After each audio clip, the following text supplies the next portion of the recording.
Hey guys, it's Melanie from Port Huron Parks and Recreation Department. Welcome back to our second week of urban gardening. So I'm out here in the morning this time, and I thought today we would talk a little bit about the stuff that's coming up here. Remember I said I hadn't planted anything yet this year? So I wanted to walk you through what I've got going and what we kind of plan to do here this coming season, okay? And I also want you to know about just how a small space can really produce a lot for you.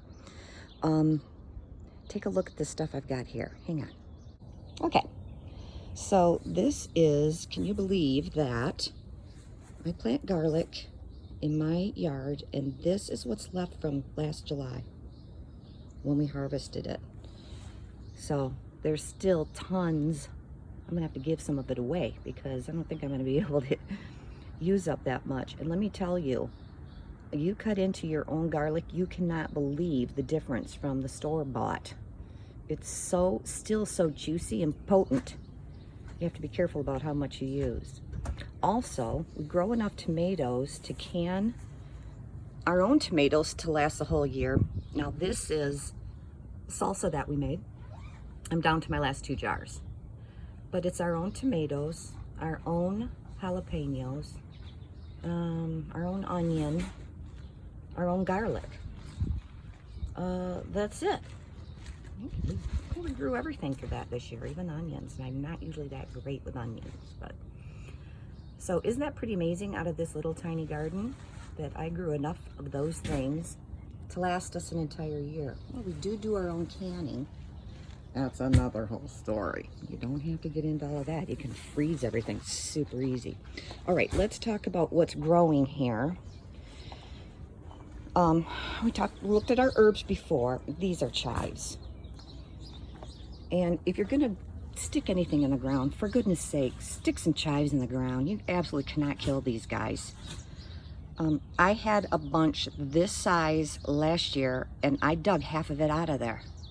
And I can't even tell that I did it. They're about to bloom. I don't know if you can see in there. See these little guys? Yeah, right there. You get a beautiful purple flower on them, and your bees love those. One of those early flowers of the year. That's what they come to look for.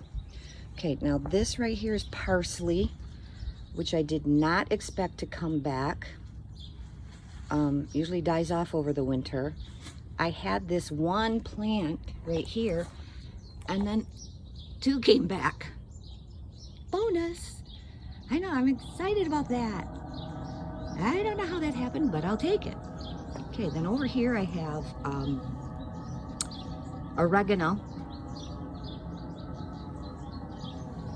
I think this is oregano too. And then this is creeping thyme, which I've had forever. And it grew all the way down over, and I just cut it back like a week ago or so. Now the thing I want to tell you about how I garden is I do it for my own enjoyment and relaxation. So sometimes I'm very organized and I write down everything that I do, and other years I can't remember where I put anything. So this is kind of a year where I sort of can't remember where I put anything. And it doesn't even matter. Do it however you want, whatever makes you happy. That's how you want to do it.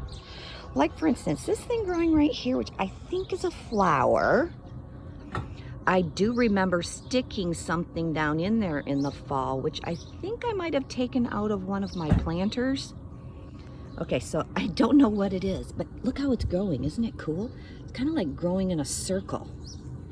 It's very happy. And eventually I think it will get a flower, and then I'll know what it is. I might move it into a pot. Aren't these super cute little stones I got for Christmas? I love to use stones to mark what's growing. And sometimes I paint my own, which is why there's a pile there. I'm going to use those to mark what I've got. Okay, moving on. Okay. Now here is one of the funnest things to grow, and I already showed you the basket full. This is garlic you plant in the fall. This is soft neck, by the way. My sister grew the hard neck, and definitely the soft neck is the way you want to go. And you're going to say, Melanie, why are you showing us this now when we needed to plant it in the fall? Well, I'm just showing you so that next year you'll be so excited and you'll remember to do it. But let me tell you, I totally forgot to put this garlic in the fall. And I came out here, and my husband Dale was like, oh, I guess we're not going to have any this year. I couldn't stand it. I came out here in the freezing cold, and I thought the ground's going to be frozen. It wasn't.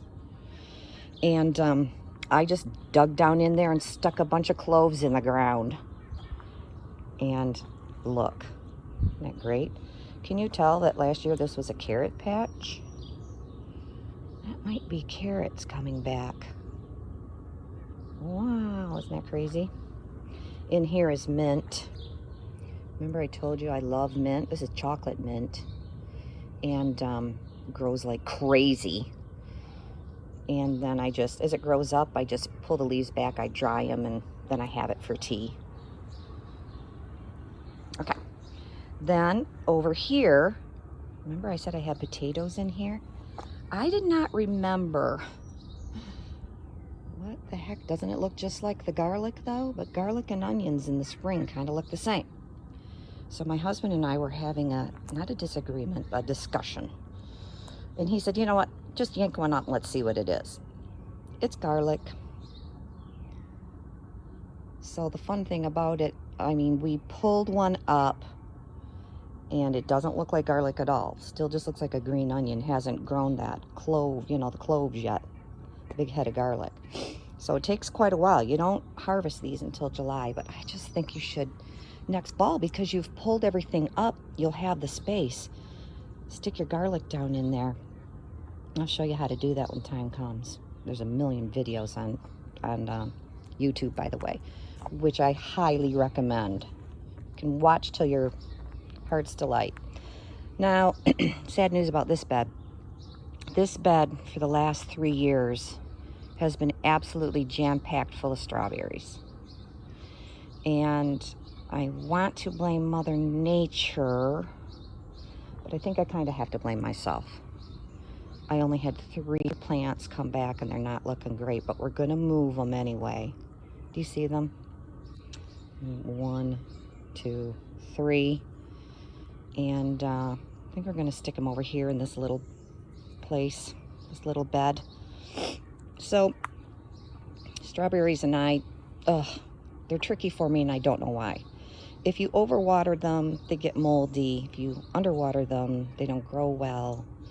And maybe some of you grow strawberries and you just do a great job, and if you do, comment and tell me how you do it. But I think I underwatered the second part of the summer. By fall, they were looking scary, and they did not make it through the winter. Bummer. And as you can see anyway, there's not enough soil in this raised bed. So it really just went way down. That might have been part of it. So my husband's just gone to the store, and he's got what we need to fill it in. And let me tell you, it's not that inexpensive, but you're not going to do it that often, and this is a big bed. So like I said, we like that organic potting soil. He got the Veggie Dew 301 this time, comes highly recommended. But we're just going to use that to top dress. That's going to feed it every time you water, run down through there.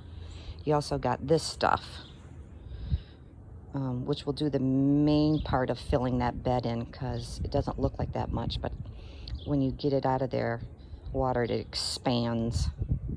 So we're going to top dress all the beds. And I have some other stuff that I feed with too, and I'll be showing you that down the road. Okay, now there's one other plant that we looked at before. Did anybody figure out what it was? It's kind of tricky because it's early. It's growing all in here. See it coming up now? I don't know if I'll let it all grow. This is just intense right here. I just let it go though. It's dill. And I love dill. Oh my gosh. put it on everything now. We're kind of addicted to it. It grows like super tall. Well, last year we were sitting on our deck having dinner, and I was watching a female black swallowtail butterfly. Eastern black swallowtail, look that up, Google it, they're beautiful. They're black and they got blue on them. And she came to my dill and landed and landed and landed. And after she left, I went and looked, and I could see that she had laid eggs.